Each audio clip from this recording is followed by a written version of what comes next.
Welcome to Holy Heart Nutrition, where we talk about healing your heart, mind, body, and soul with a focus on holistic nutrition and spiritual support. I'm your host, Susan Crusaris. Well, hello. Welcome to episode 3 of Holy Heart Nutrition, where we talk about everything from spiritual, mindful, body healing, how to heal after a traumatic loss. Today, I wanted to talk about how sleep is important, especially during a healing process, why it's so important for life, even when everything's going great, and what can happen when you don't get enough of it, and what we can do when we can't sleep. And it doesn't have to be a death or a heavy loss in your life. It could be something that is just as traumatic in a different way. So it could be a bad breakup. It could be a loss of a friendship, could be loss of a job. There have been studies that show that a loss of a job creates the same type of grief in the brain as a death does. Obviously, divorce is extremely painful and ongoing. So you want to think about stressful situations that can impact your life that you may not be drawing those connections to your health. You might not understand that, hey, I've got a really difficult person in my life that I've been dealing with them. Maybe it's a difficult parent or a difficult aunt or cousin or brother, sister, best friend, boss, coworker even. These things that we're constantly dealing with, our body reacts to in stress. And so we need sleep. And a lot of times these issues, these stresses can steal our sleep. And so I want to tell you that you're not crazy. Your body is doing exactly what it's supposed to do. It's staying vigilant. I could not sleep at all for a good maybe couple months following my sister's death. And definitely the first couple weeks, it was just like I would just take cat naps throughout the day and night whenever I could. It was just twilight sleep. I wasn't dropping down into that deep sleep that we all need. And I started noticing very quickly I was getting sick. I was feeling fatigued, and everything else started to kind of domino fall after that. So I didn't realize how to support sleep. I didn't realize how important sleep was. I mean, I knew in the back of my mind, yeah, sleep's important, but I don't know what it is in our society. Is it in our movies? Is it in our DNA that we're just like, you're not cool if you don't get no sleep? Like, it's just, that's probably a double negative. I should have said, you're only cool if you don't get any sleep. I don't know. But the cool kids these days are the ones who are getting sleep because that is how you preserve your health. Sleep is essential. It is so powerful. I mean, when we sleep, our immune system actually activates. And that's why when you don't get enough sleep, you tend to get more infections like viral, bacterial, colds, things like that. So sleep is super important. It is the way that your brain detoxifies. We always talk about detoxification. That's like a huge buzzword these days. People love to detoxify. It's not just your liver that needs detoxification, it's your brain.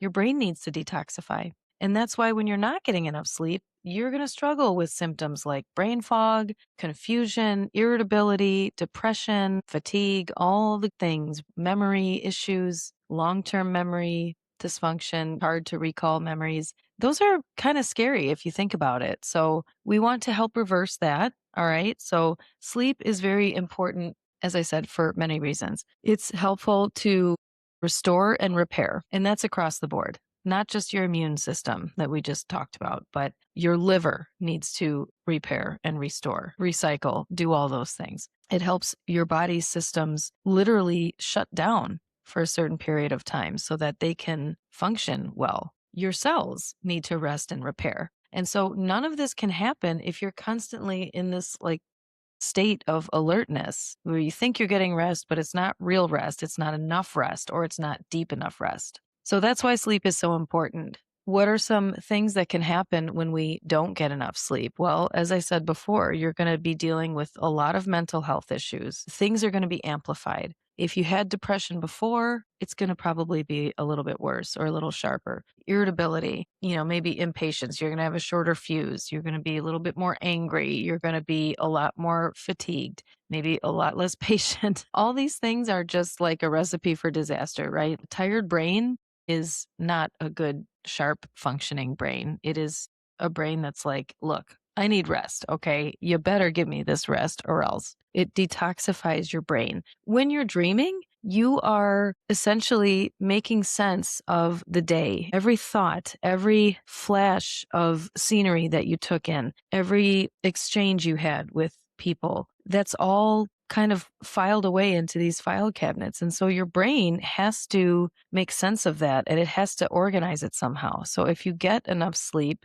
not only is your brain going to be addressing any injuries throughout the night of your body, whether it's, a sore or a tear in a micro tear in your muscle in your legs or a blocked lymphatic vessel in your armpit. Like, your body knows all of the places that it needs to address injury and it needs to repair and restore. So it's going to address all that physically, but mentally in the brain, I mean, physically it's going to be addressing it, but that's going to be addressing the intangible things that make up our brain. I find this stuff so fascinating. We always think about the physicality of our body, the physiological anatomy and the functionality of it. But the brain is like, that's something else, because we can't see emotion. We can't see anger. We can't see love. We can't see pain or sorrow or bitterness or, we can't see those things, but they're very real. They're very real. We can't see depression, but we can see the symptoms of depression. We can see the outcome of it. So your brain is addressing all of those things while you're sleeping.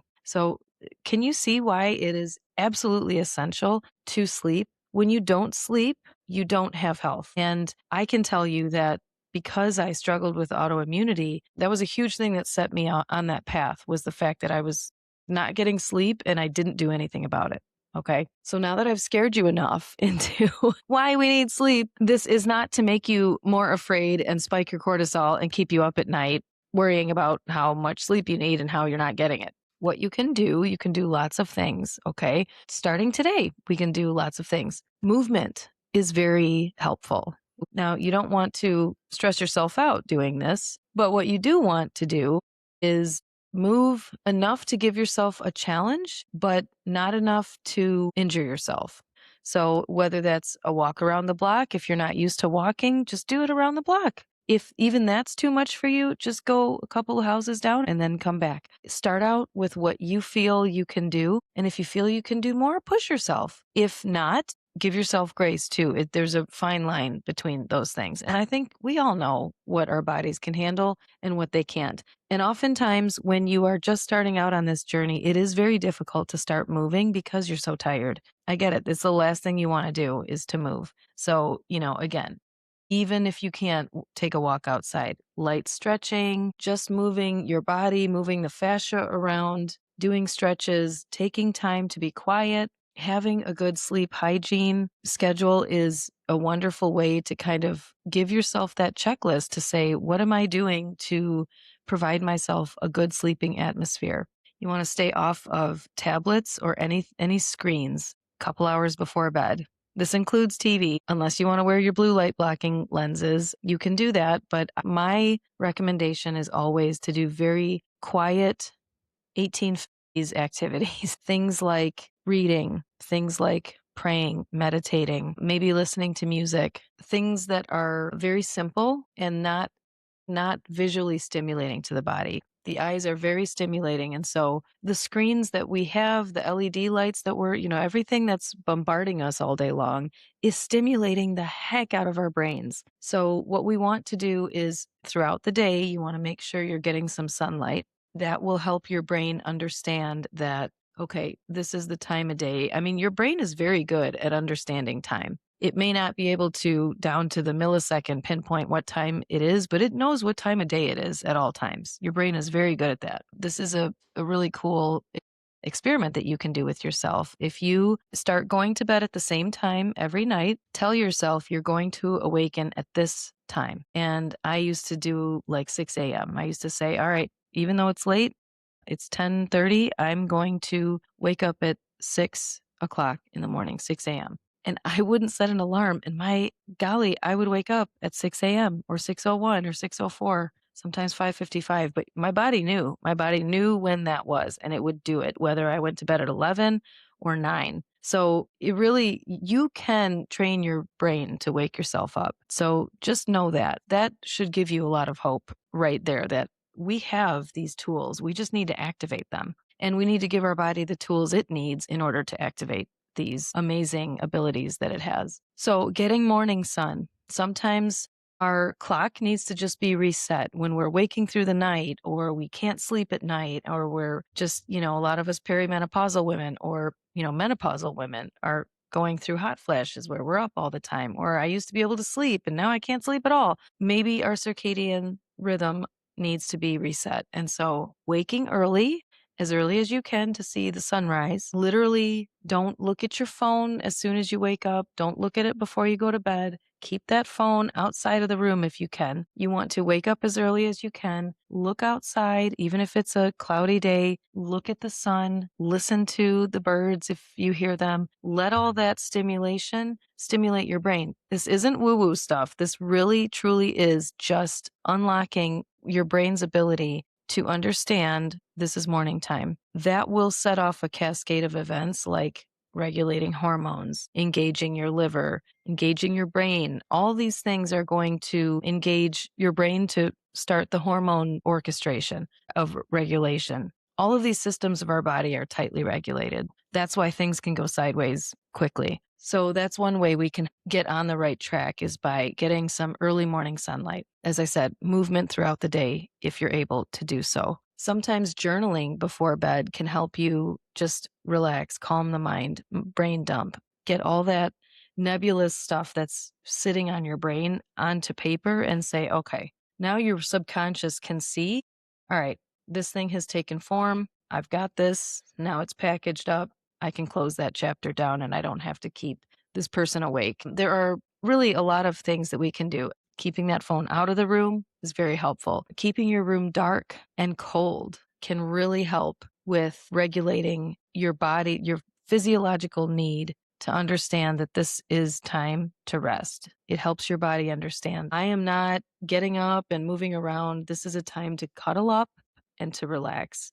As someone who had extreme intolerance to cold, I sleep so much better in a cold room than I do a hot one. So as much as I love to be hot and sweat, and I would much rather live in the tropics and sweat my butt off, I still appreciate a good cold night with that 40, 50 degrees, the windows cracked, and I'm under my covers, and man, do I sleep like a rock. So that can help, okay? Maybe you need a night mask to just sort of put some pressure on your eyes. I have an eye mask that is really awesome. It is filled with beans and lavender. So it's got just a really nice scent of lavender. It's fuzzy. It's also weighted because of the beans. And using a weighted blanket can give you the same sensation. I don't actually like weighted blankets, but I do like the weight on my eyes because it just brings my brain down to say, like, go to sleep. No more. No more talkie. So that's another thing we can do. Lots of great ideas. What if you say, hey, Susan, I'm doing all these things and I'm still not sleeping? I need something internally that I can take. There are some great products that if you want to work with me, I would be happy to let you know about. They are readily available. You can find them at the vitamin store. There are sleep aids. I really like a company called Boiron, and I believe they're a German company, but they've got sleep tablets that you can dissolve half an hour before bed. They have different elements in them like valerian root. There are herbs that you can use in teas. I really love some of the yogi teas that are sleep aids. They don't have any actual sedatives in them, but they do have the calming herbs that have been used for centuries for people who need sleep. Things like passion flower, as I said, valerian root, lemon balm, chamomile. These are all very calming to the central nervous system, which often is one of the catalysts that keeps us awake and alert. Obviously, it's one of its main functions. And so these are very calming to the body, and they will physiologically put you in a calm and restful state. So you can enjoy a cup of tea before bed. It's on a case-by-case basis as to whether or not you want to put honey in that. I am a huge fan of raw honey, not that garbage you get in the bear at the grocery store. Go to your local farmer, look them up, you'll find someone, or you could go on even Facebook and say local raw honey in the marketplace, and you will find someone. You want local raw honey, which means it hasn't been heated, it hasn't been processed. It's only been filtered so that you're not getting bee wings and legs in there. Like, the less fooled around with, the better. You want honey straight from the comb to your mouth. Sometimes it's good before bed, sometimes it's not. Sugar obviously is going to spike insulin. And a lot of times we go through the night and we have these insulin spikes and crashes and spikes and crashes. And when our insulin takes away all of the sugar from the blood, the brain's like, hey, I need more sugar. And then adrenaline is released. And that's why we're like super awake at 3 a.m. We don't want to do that. We don't want to spike blood sugar. So if you're the kind of person who doesn't struggle with sugar cravings, a little bit of honey might be safe for you. But my guess is most of us have major sugar cravings. And if sugar is very difficult for you to cut out of your diet, I would say it's low-hanging fruit. You don't need more sugar in your tea. Try to have your tea just by itself. If you really need to, you can put maybe some monk fruit drops in there. But again, I'm not a big fan of sweeteners in any way. I still think if they don't spike your blood sugar the way that nature's sugar does, is it really from nature? I don't know. Jury's still out on that one. I might have to do a whole podcast on my love-hate relationship with all of the keto sweeteners out there. But anyway, you can have a nice cup of tea. One more thing to note about having tea or something warm before bed, that can be an activator for your parasympathetic nerve, which is the main highway communicator between your gut and your brain. And so when you have something warm and pleasant before bed, that is another way that your body physiologically understands that I'm safe, I'm ready for bed, I'm resting. This is not time to be stressed. This is a time to be at peace. And so that can be very comforting. I know for me, I was so used to having a glass of wine before bed, and obviously that did not serve me well over time at all. And one of the ways that I broke free from that habit, and it was a very hard habit to break, by the way, one of those ways that helped me was to have a really good cup of tea before bed, because I felt I had no guilt drinking it. It was very pleasant. It may not have tasted like wine and given me the buzz that wine did, but it gave me a different form of joy, if that makes sense. So having that kind of nightly ritual can really help. And then understanding as well that while you're having that, you can think, I'm doing something really good for my body, and that feels really good. I'm going to sleep better because I'm having this tea. It's a great thought to even say out loud. But as I said before, journaling before bed, making sure you have a dark room, wearing an eye mask, no screens 2 hours before bed, doing activities like it's 1850. We could be listening to music, meditating, praying, reading, very quiet, calming, simple activities that you can do in order to facilitate a better night's sleep. So I hope that has been insightful for you. Let me know if you have any questions, and if you want to work with me, you can always reach out and see me on my website, and I look forward to speaking with you next time.